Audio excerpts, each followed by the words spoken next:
नमस्कार, मी soft skill trainer Saurav आणि आपण पाहत आहात सेल्फ डेव्हलपमेंट कोच.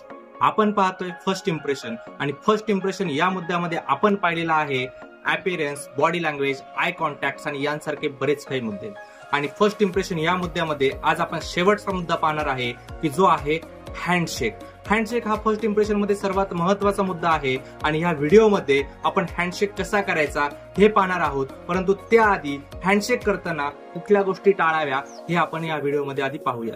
तर सर्वात महत्वाची गोष्ट म्हणजे आपण हँडशेक करताना अशा पद्धतीचा हँडशेक करायचा नाहीये. त्यानंतर हँडशेक करताना दोन्ही हाताने हँडशेक करण्यापेक्षा एका हाताने हँडशेक करायचा आहे, म्हणजे दोन्ही हाताने हँडशेक करणं टाळायचं आहे. त्यानंतर सगळ्यात महत्वाची गोष्ट म्हणजे आपण हँडशेक करताना समोरच्या व्यक्तीचा हात जो आहे तो फोर्सफुली हातामध्ये घ्यायचा नाहीये किंवा हात जास्त दाबायचा नाहीये. या सगळ्या गोष्टी आपण हँडशेक करायच्या नाहीत ह्या मुद्द्यामध्ये पाहिल्या. आता आपण पाहणार आहोत हँडशेक कसा करावा.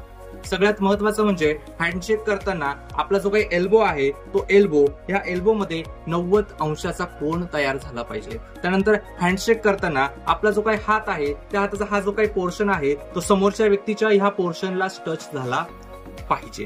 त्यानंतर हँडशेक करताना आपण ज्यावेळेस समोरच्या व्यक्तीचा हात हातामध्ये घेत असतो त्यावेळेस हात जो पंप करतो तो 2 ते 3 वेळेस पंप करावा, त्यापेक्षा जास्त वेळेस पंप करू नये. आणि सर्वात महत्वाची गोष्ट म्हणजे ज्यावेळेस लेडीज आणि जेंट्स हँडशेक करत असतील त्यावेळेस कुठल्याही प्रकारचा गैरसमज मनामध्ये बाळगायचा नाहीये. एकदम कॉन्फिडंटली लेडीज आणि जेंट्सने सुद्धा हँडशेक करायचा आहे. अशा पद्धतीने जर आपण हँडशेक केला तर तो हँडशेक आहे तो व्यवस्थितरित्या होऊ शकतो आणि आपलं जे काही फर्स्ट इम्प्रेशन आहे ते समोरच्या व्यक्तीवर अत्यंत प्रभावी पडू शकतं. अशा सगळ्या गोष्टींसाठी आपल्या द सेल्फ डेव्हलपमेंट कोच या पेजला फॉलो करा आणि आपल्या या व्हिडिओला लाईक करा, कमेंट करा आणि शेअर करा.